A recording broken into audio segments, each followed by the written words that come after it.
बंगाल और उत्तर प्रदेश साथ साथ मिनिस्टरों की ड्यूटियां लगी रही। ओके। अब ये वेस्ट बंगाल में एक जो मिनिस्टर थी, यूनियन मिनिस्टर, वफाकी वजीर थी, वो स्मृति ईरानी थी, जिसने 2019 के इलेक्शन में अमेठी में राहुल गांधी को बहुत बुरे तरीके से शिकस्त दी थी। और उसी शिकस्त के डर से उन्होंने इस बार, ये मैं बाद में बताऊंगा ना, जब स्ट्रेटेजी आएगी ना, बता दे स्ट्रेटेजी आएगी कि ये स्ट्रेटेजी ले बैठी इंडिया की जो अपोजिशन जमातें ना, 26 जमातों का इंडिया इत्तेहाद बना हुआ है। जी जी जी। जिसको इत्तेहाद का नाम है इंडिया। 26 सियासी जमातें हैं उसमें। इनको जो मेरी नज़र में है, या वो जो सियासत को देखते हैं या पॉलिटिक्स को देखते हैं या इंतखाबी सियासत को देखते हैं, जो सबसे बड़ा धचका लगा इंडिया में अपोजिशन जमात को, वो राहुल गांधी और कांग्रेस की वजह से लगा। वो ये हुआ कि ये अमेठी, ये आबाओ अजदाद नहीं होते, पुरखों की, बिल्कुल सही है। कि पहले दिन से गांधी फैमिली की 2 कॉन्स्टिट्यूएंसी थी, एक अमेठी थी, एक रायबरेली थी। बिल्कुल सही कहा। 2019 में ये स्मृति ईरानी ने बहुत बुरे तरीके से राहुल गांधी को हरा दिया था अमेठी से। अब इस मर्तबा 2 दिन रह गए हैं, कुछ घंटे रह गए हैं नॉमिनेशन पेपर फाइल होने में, और राहुल ने नहीं किया। राहुल ने अमेठी से नहीं किए, और बाकायदा चैलेंज किया जा रहा था बीजेपी की तरफ से, नरेंद्र मोदी की तरफ से और स्मृति ईरानी की तरफ से। बड़ी बात आओ भाई मैदान में आओ, लग पता जाएगा तुम्हारे।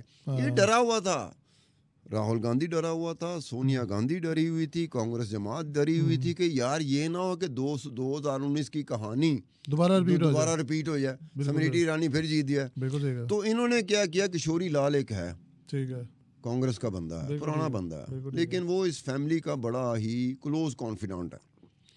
किशोरी लाल को इन्होंने टिकट दे दिया अमेठी से, ठीक है।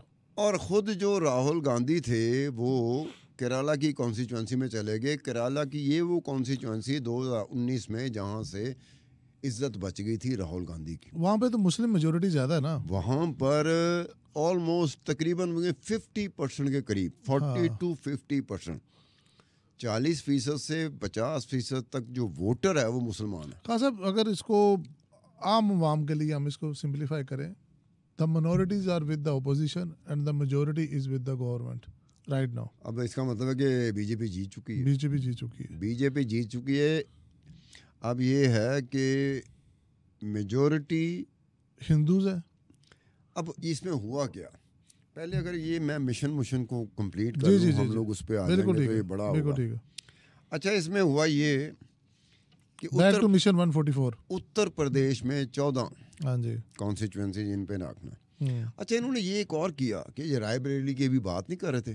रायबरेली पे बीजेपी ने अपना एक मिनिस्टर लगाया हुआ था, राइट, उसका नरेंद्र सिंह नाम है उसका, एग्रीकल्चर मिनिस्टर, ठीक है। उसको लगाया हुआ था कि तुमने रायबरेली पे नज़र रखनी है और तुमने कोशिश करनी है कि हम रायबरेली की भी कॉन्स्टिट्यूएंसी कांग्रेस से छीन लें। ये जो इलेक्शन हो रहे हैं, ठीक है, वो कैसे जाते हैं।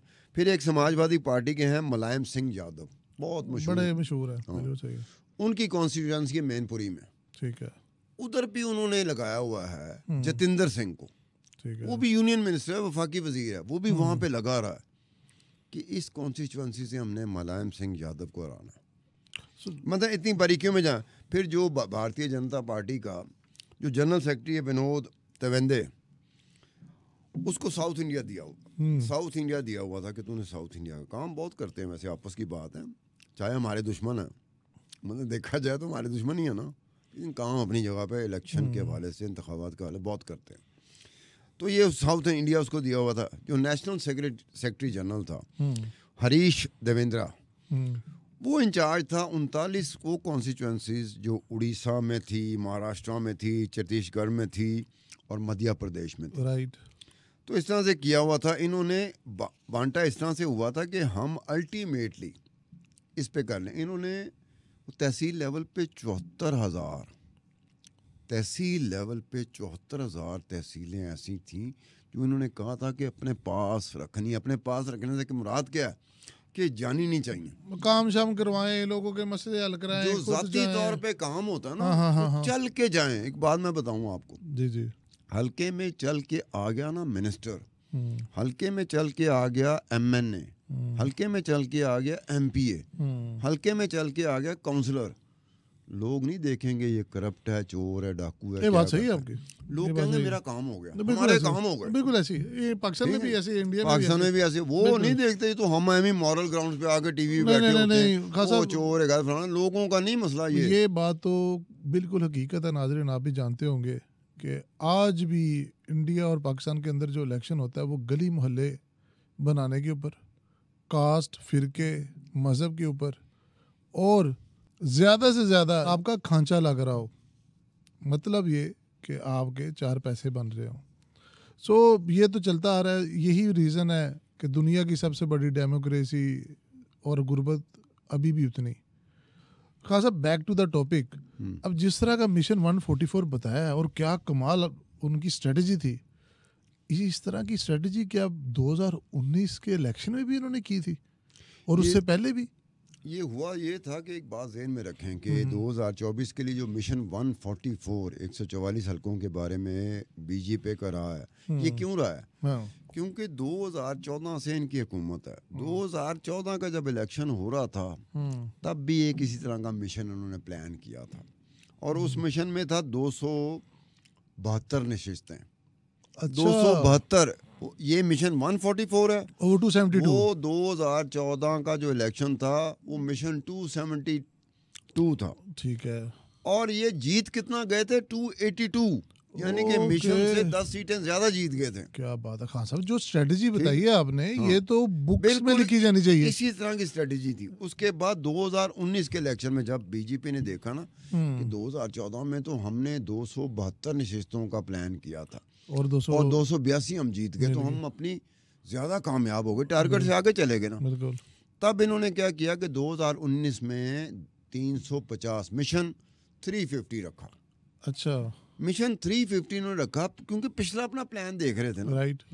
अब मिशन 350 रखा, लेकिन जीते 303 सीटें 2019 के इंतखाबात में। Very close.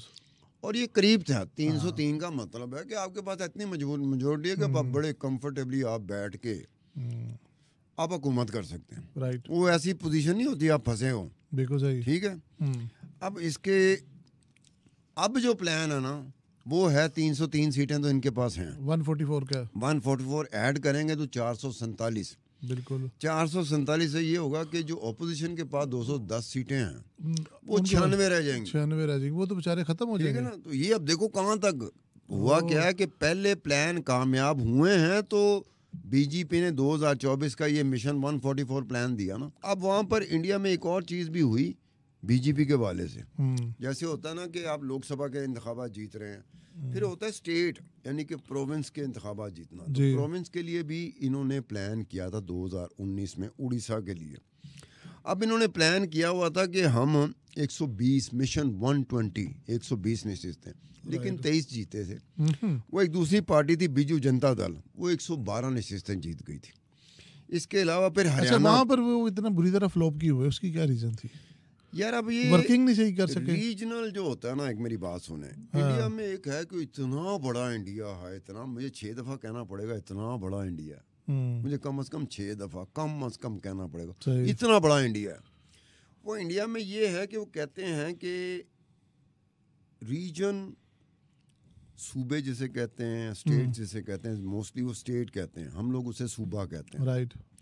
वो सूबे में जाएं तो गली, इस तरफ की गली जो है ना वो कोई और मुल्क का नक्शा दे रही होगी, और इस बाएं तरफ की गली, दाएं तरफ की गली होगी वो और तरह का दे रही होगी। वो इस तरह का है। तो कई जगह पे स्टेट पे जाके आप बड़े बुरे थे, नेशनल लेवल पे तो आप बड़े कामयाब होते हो, रीजनल लेवल पे आप पिट जाते हो। ठीक है। वजह क्या होती है कि वहाँ कोई और बैठा होता है जो बहुत अरसे से उस जगह पे बैठा होता है। अच्छा। और बहुत अरसे से वो लोगों की साइकोलॉजी जानता है, उनका इंसानी नफ्सियात जो होती है ना, कमज़ोरी होती है। कहते हैं कि अगर किसी कमज़ोरी पकड़नी है तो उसकी इंसानी नफ्सियात जो होती है वो पकड़ लो, उसकी साइकोलॉजिकल एस्पेक्ट उसके आपके हाथ में आ जाए। राइट। आसिम साहब बंदा जा ही नहीं सकता, छम्मा बात नहीं सुन रहा, अगर साइकोलॉजिकल एस्पेक्ट में वो आपके हाथ आ गया, उसकी साइकोलॉजी आपके हाथ आ गई, छम्मे ने भला उठने से पहले कहना है आसिम साहब क्या मैं उठ सकता हूँ, ये हालत हो जाती है। तो इस तरह की चीज़ मैं सिंप्लीफाई इस तरह से कर दूं कि खान साहब का कहने का, पाकिस्तान के एग्जांपल दे देता हूँ। सिंध के अंदर कराची में MQM का होल्ड है, चाहे जितनी भी गवर्नमेंट्स आए MQM इज़ देयर, लोगों की उनके साथ एक बॉन्डेज है, एक लिंकिंग है जिसको कोई भी ब्रेक नहीं कर सका, चाहे वो किसी भी तरह से हो, काम की वजह से हो, किसी फिरके की वजह से हो, या किसी कोई भी एसोसिएशन हो।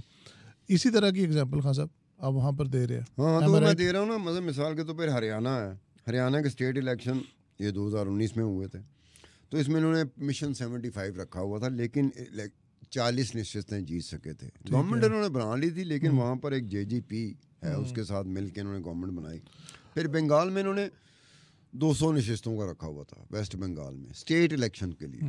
हाँ सर, मैंने अभी एक स्टेटमेंट देखी केजरीवाल साहब की, उन्होंने कहा बांग्लादेश में इलेक्शन होते हैं, शेख हसीना वाजिद पूरी अपोजिशन को जेल में डाल देती है। पाकिस्तान में इलेक्शन होते हैं, इमरान खान को ऑलरेडी वो जेल में, पार्टी ख़त्म, ये वो। अब वो कहता है कि इंडिया को भी आप बांग्लादेश और पाकिस्तान बना रहे हैं। खान साहब कितनी हकीकत है इस चीज़ के अंदर? या दो चीज़ें, केजरीवाल जो अपने हवाले से बात करते हैं कि इलेक्शन हो रहे हैं, तो केजरीवाल बेचारे को अंदर कर दिया गया। दिल्ली का वो चीफ मिनिस्टर, आम आदमी पार्टी का सरबराह, उसको अंदर कर दिया। पाकिस्तान में इमरान खान को एग्जैक्टली इलेक्शन कैंपेन से पहले अंदर नहीं किया। राइट। इमरान खान को जब अंदर किया था उस वक्त वो आपको भी नहीं पता था, मुझे भी नहीं पता था कि इस मुल्क में इलेक्शन होने हैं कि नहीं होने। सही कह रहे हैं, बिल्कुल सही कह रहे हैं। हसीना वाजिद की अगर आप बात करते हैं, शेख हसीना वाजिद, ये शेख मुजीबुर रहमान की बेटी है। राइट। और हमारे इमरान खान को आजकल पड़ी हुई है कि मैं किसी तरीके से शेख मुजीबुर रहमान बन जाऊं।